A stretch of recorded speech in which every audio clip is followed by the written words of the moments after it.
Okay, today's topic is electrostatic potential energy for collection of point charges.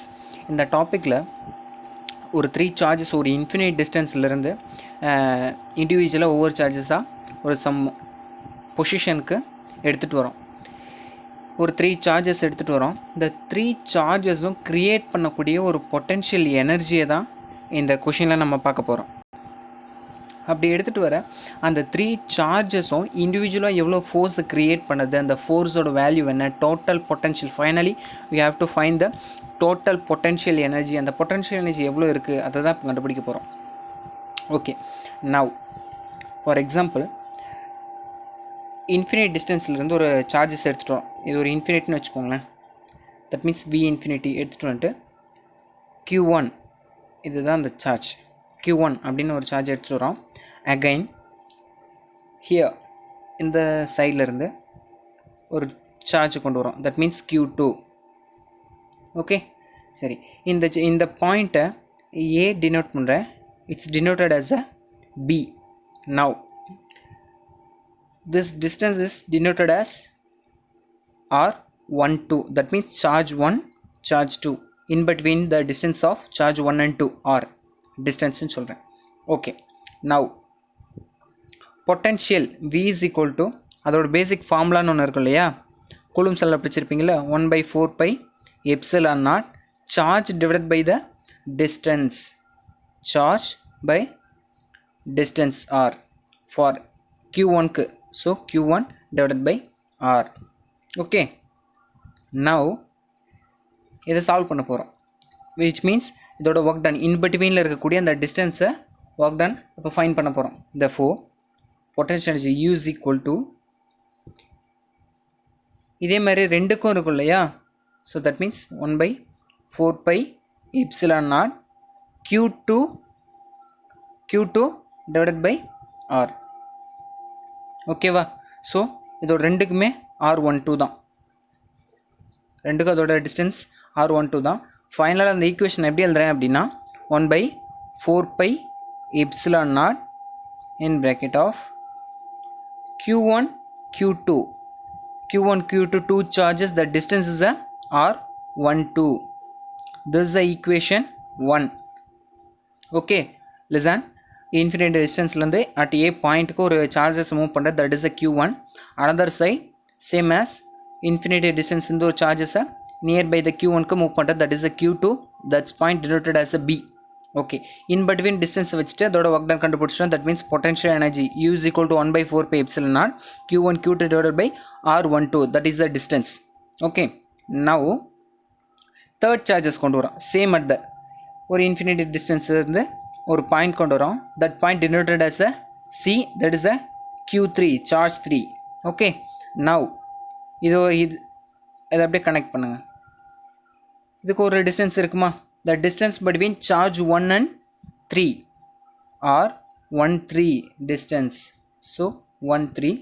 here also distance between charge 3 and 2. so R23 charge 2 and 3 in between distance R23. okay, இப்போது Q1 Q2க்கு ஒரு potential energy கண்டுபிடிச்சிங்க. at the same formula Q1 Q3 same as Q2 Q3 இது ரெண்டுக்கும் அதே மாதிரி formula கண்டுபிடிக்கணும். Listen, இது ஈக்குவேஷன் ஒன்று வச்சிட்டிங்களா. Again U is equal to பொட்டன்ஷியல் எனர்ஜி. ஸோ இது ரெண்டுக்குமே அந்த 1/4 epsilon நாட்ன்றது காமனாக இருக்குமா. ஸோ இது ரெண்டு இந்த ஈக்குவேஷனுக்கு எடுக்கும்போதும் 1/4 epsilon நாட் கான்ஸ்டன்ட் வரும், இதுக்கும் 1/4 epsilon நாட் கான்ஸ்டன்ட் வரும். ஸோ அதை காமனாக ஃப்ரண்ட்லேயே டைரெக்டாக எழுதிடுறேன், 1/4 epsilon naught. இப்போ இங்கே ரெண்டு சார்ஜஸ் கண்டுபிடிக்கும் போது அதோட சார்ஜ் டிவைடட் பை டிஸ்டன்ஸ் போட்டிங்களா. So here also same, this uh Q1 Q3 divided by இதோட distance is R13 plus these two charges Q2 Q3 divided by this distance is R23. okay, this is the equation 2. இது ஆக்சுவலாக ரெண்டு ஸ்ப்ளிட்டாக எழுதுவீங்க. இதுக்கு இண்டிவிஜுவலாக ஒன்று எழுதணும், இதுக்கு இண்டிவிஜுவலாக ஒன்ஸ் எழுதணும். ஃபார் எக்ஸாம்பிள் ஏக்கும் சிக்கும் திஸ் 2 பாயிண்ட்ஸ் இன் பிட்வீன் பாயிண்ட்ஸ்க்கு எழுதும்போது பார்த்தீங்கன்னா 1/4 epsilon naught Q1 Q3 divide by R13 இந்த மாதிரி ஒரு ஈக்குவேஷன் வரும். ஃபார் பி அண்ட் சிக்கு எழுதும்போது பார்த்தீங்கன்னா 1/4 epsilon not Q2 Q3 divide by R23 வரும். ஸோ அந்த ரெண்டு ஈக்குவேஷனை கம்பைன் பண்ணி ஒரே ஈக்குவேஷன் எழுதியிருக்கேன், அவ்வளோதான். 1/4 epsilon naught Q1 Q3 divide by R13 plus Q2 Q3 divide by R23.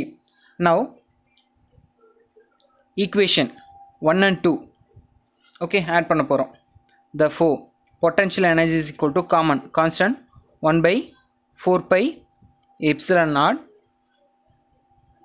in a bracket of இப்போ எல்லாத்தையும் ஆட் பண்ண போகிறோம். Q1 Q2 divided by R12 plus Q1 Q3 by R13 plus Q2 Q3 divided by R23. அவ்வளோதான் உங்களுக்கு equation. இந்த topic முடிஞ்சது. சரி, okay. இதில் என்ன டிஃபைன் பண்ணுறாங்க அப்படின்னா 3 சார்ஜஸ், கலெக்ஷன் ஆஃப் சார்ஜஸ்ன்னு சொல்கிறாங்க. ஃபார் எக்ஸாம்பிள் இங்கே வந்து ஒரு 3 சார்ஜஸ் எடுத்திருக்காங்க.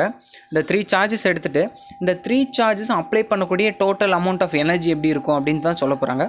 இந்த ஃபைனல் ஈக்குவேஷன் தான் இது. இந்த 3 சார்ஜஸும் டோட்டல் அப்ளை பண்ணக்கூடிய ஒரு எனர்ஜி சோர்ஸ் அப்படின்னு சொல்கிறோம். Okay. And one more thing, இந்த சார்ஜ் வந்து எவ்வளோ டிஸ்டன்ஸ் வேணால் இருக்கலாம். இது வந்து எல்லாமே ஒரு இன்ஃபினிட்டி தான். VB infinity, VA infinity, that means VC infinity. இந்த பாயிண்ட்டை டினோட் பண்ணுற ஏபிசின்னு வேறு ஒன்றும் இல்லை.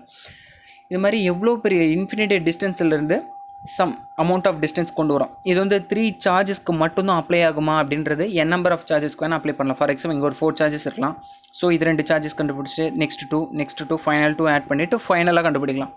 அதே மாதிரி ஃபஸ்ட்டு Q1 Q2 தான் கண்டுபிடிக்கணுமான்னு கிடையாது, சி பிக்கு கூட கண்டுபிடிக்கலாம். தட் மீன்ஸ் Q3 Q2க்கு இந்த மாதிரி வேரியஸ் எந்த சார்ஜஸில் வேணாலும் நீ கொண்டு வரலாம். இதுதான் பண்ணணும், இந்த லிமிட்டட்லாம் கிடையாது. இது வந்து n நம்பர் ஆஃப் சார்ஜஸ்க்கும் அப்ளை ஆகும், லிமிட்டட் ஆஃப் சார்ஜஸ்க்கும் அப்ளை ஆகும். ஸோ 2 கண்டிஷனுக்குமே இது பாசிபிலிட்டி. ஸோ இந்த final equation this amount of energies required the 3 charges, இந்த 3 சார்ஜஸும் இதுதான் க்ரியேட் பண்ணுது.